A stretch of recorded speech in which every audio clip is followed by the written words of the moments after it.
friends, good morning. Sun is just now starting to peek up over the mountains back that way. It's very cold, super cold this morning, very cold last night. We came out to do one of our warrior missions in the tribe. This month is called Cold Dirt, which is just to get out a nice cold overnighter because winter's coming in. Time to switch out gear, you know, upgrade the sleeping bag and the sleep setup and everything. Make sure you got your cold weather gear, make sure everything's all squared away. So we came out here for that. Came out here also because it's my little girl's first trip out, and wanted to teach her some skills. She actually started this fire last night all by herself. She's hanging out in the tent here, staying snugged up because it's cold. Say good morning. Good morning. And yeah, she started that whole fire last night, of course, with a little bit of help from some awesome fire starting stuff from our friends over at 4 Directions Bushcraft. And yeah, used a ferro rod and sparked it right up. I was super happy about that. She learned a little bit about different wood types and things to use for tinder bundles and whatnot, a little bit about blade safety, a little bit about looking out for widow makers and shelter considerations when setting up camp, stuff like that. Basics, getting them started. Gonna be taking my son out next here pretty soon, and he is a wild card, so it's going to be kind of interesting doing that. But the real reason we're out here today is to give you guys a review on the 3V Gear Sovereign pack. So stick around, let's dive into it.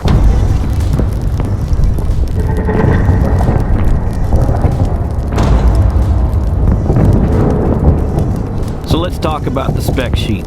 This is the largest backpack that 3V Gear has ever made. The Sovereign was designed to be the pinnacle of the 3V Gear lineup. It's a large internal frame pack that's meant to withstand the rigors of extended expeditions, hunting trips, or just creating a robust bug-out bag. It's got thick padded shoulder straps and a rugged waist belt. You'll easily be able to carry a full pack with little fatigue. It's got a large chute-style main pocket that allows you to load the pack out and not take up as much valuable space with extra pockets. The Sovereign Redline frame backpack will allow you to rule your adventures. It's made up of heavy-duty ripstop and nylon construction, YKK zippers. It's got an internal frame design, adjustable sternum and padded waist straps, adjustable height shoulder straps, external MOLLE panels, 2 large side water bottle pockets, front pocket with an admin panel for pens, pencils, and other gear, a large main pocket with a large sleeve, mesh pocket, and elastic loop webbing, top sunglasses pocket. It's got the unique Vidi Vidi Vici topographical printed liner that's custom to 3V Gear with these new Redline packs. It's got multiple compression points for securing their pack contents. It's hydration compatible for a 3-liter bladder, 27 inches tall, 13 inches wide, 10 inches deep, and 50 liters in size. I know we have kind of been under the radar this year in a lot of ways. We haven't put out a ton of content. I'm sorry for that. I've actually been underground just working really hard on getting the book done, guys. This is just a proof copy right here, but the official book will be launching within the next 1 to 2 weeks tops. You can still pick it up for pre-order if you want to do that. The link's down below. I'm talking all about my strategic approach to preparedness called the Primal Method. Some of you guys already know this, some of you guys are familiar with it, but this book goes into all the details that you need to know about it, and it will teach you how to get optimally prepared for the modern age threats, for real world practical threats. What's the approach to that? We didn't get taught that kind of stuff in school. I came up with a strategy that I think is really effective. I really hope you guys check it out. Today, 3V Gear Sovereign. I want to start this review off by saying this pack is not personally for me. We're going to talk about the pros and the cons as always. I'm going to keep it real and honest with you guys. I'm going to keep it unbiased regardless of what partner is on the table. Today it's 3V Gear. You guys know they've been a long-standing partner with us. We've done a lot of review work for them over the years. Great company, awesome people to work with. They invest in their product. They always try to improve it and put out new variations later on down the road, and they listen to you guys. They're listening to feedback. If you've got questions or comments or whatever, just drop them down below. They are listening, I promise you that. For me, it's just not overbuilt enough for this size, and the frame, it's an internal frame pack, but there's really not a whole lot of framing going on here. I will say that the shoulder straps are nice and thick. I do like that. I don't really like I don't really care as much for this ladder system personally. It's okay, but it's also kind of loose, and some people might like that. I don't. You've of course got these straps right here to cinch it tight and pull it closer to your back when you're riding with a lot of weight. It's really important to get it nice and high and tight to your back. So that's good. These shoulder straps are nice and thick. They're what you expect with 3V gear. They're very similar to a lot of their other packs.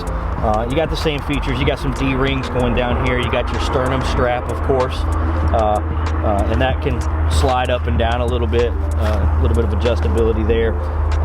Then you've got the waist strap down here, and the waist strap is nice and thick. You got a good lumbar pad there. It's breathable, nice mesh. The frame itself, if it's going to be an internal frame, it better be a really big, like strong, not necessarily big, but strong internal frame. I think that really matters when you're talking about a pack of this size. Down here at the bottom, we have a built-in rain cover. Comes with the rain cover, so that's a nice added little aspect there.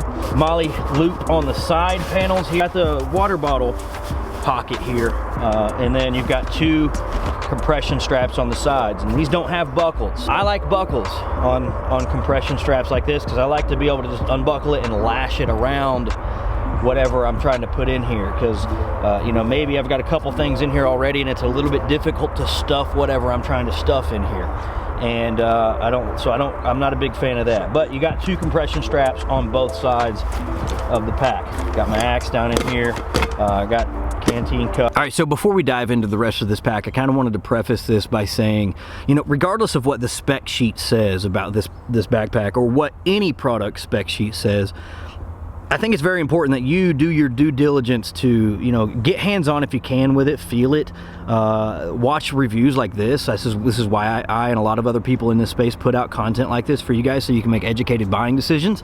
I think it's important to assess the capabilities of a product for yourself, more so than just reading the spec sheet, because if you read the spec sheet, this thing's going to tell you that you know, it's capable of handling the hardest mission that you can put it under, right? But is that the case? I don't really think so. I think that this pack is really intended to be more for like ultralight backpackers, people that lean more on the civilian side of things when it comes to this preparedness lifestyle, this outdoorsy lifestyle, because it's a lower price point, you know, lower entry on the price point. And because of that, you're not getting that overbuilt tactical construction like I like, right? If you like to go deep into the uncharted wilderness and do a lot of hardcore bushcraft and crawl through the mud, this is not going to hold up for that. I really don't have faith that this pack would be ideal for that type of a mission.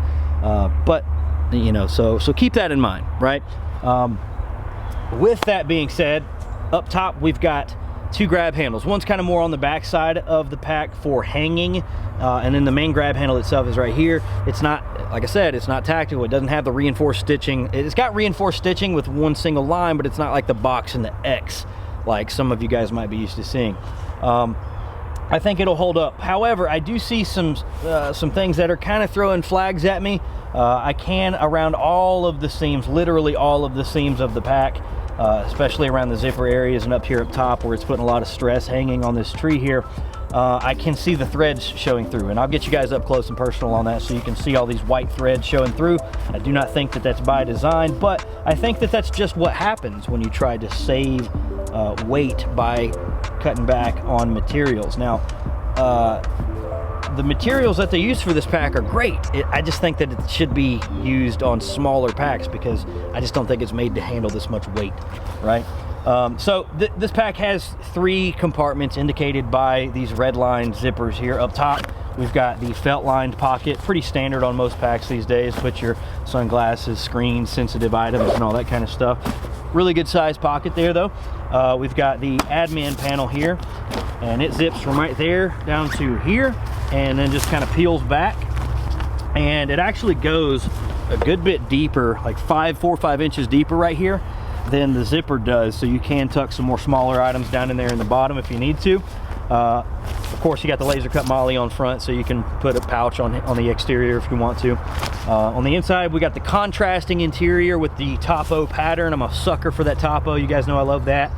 But it's really important to have the lighter colored interior for me because especially in low light conditions, it gets kind of hard to see your gear on the inside. So with a lot of cheaper, lower end packs, you'll get like black on black construction, and that's just not really ideal. Then we've got the main compartment here, and it just opens around like that, peels up. Same contrasting interior on the inside. We've got the hydration bladder sleeve on the back. You've got a mesh sleeve in front of that. On the front side here, we've got some elastic straps, kind of like molly webbing, if you will, but it's made out of the elastic material, like shock cord kind of material, stretchy. The other thing that I don't really care for is the hardware design on these buckles. It's kind of, when you've got this thing on and your hands are cold or something like that, the design of this buckle is not like, it's not super easy to attach, in my opinion. I think that this pack is great for the money, right? It comes in right around $80 to $100 range. You got molly on the side, so if you want to put some large pockets on the sides, you can do that. If you want to put some molly, some pouches on the front, you can do that.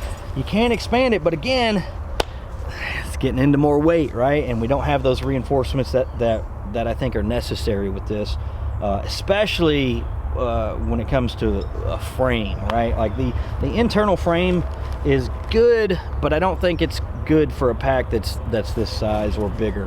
When you get into this size and bigger, I think it's important to have a nice robust frame system. There's a reason why we used big ruck frames on our packs in the military. You know, it really does help.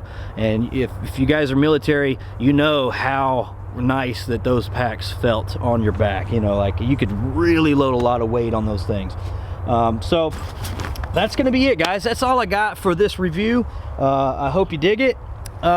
Again, it's right for some people, it's not right for others.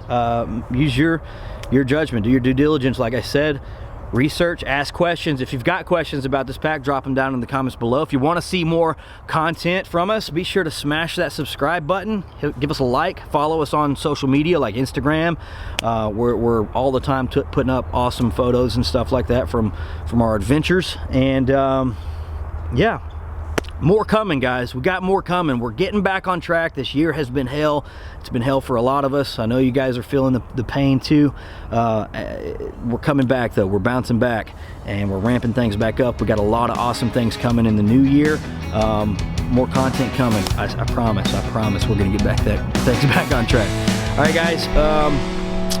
Yeah, I'll catch you in the next one very soon. Peace.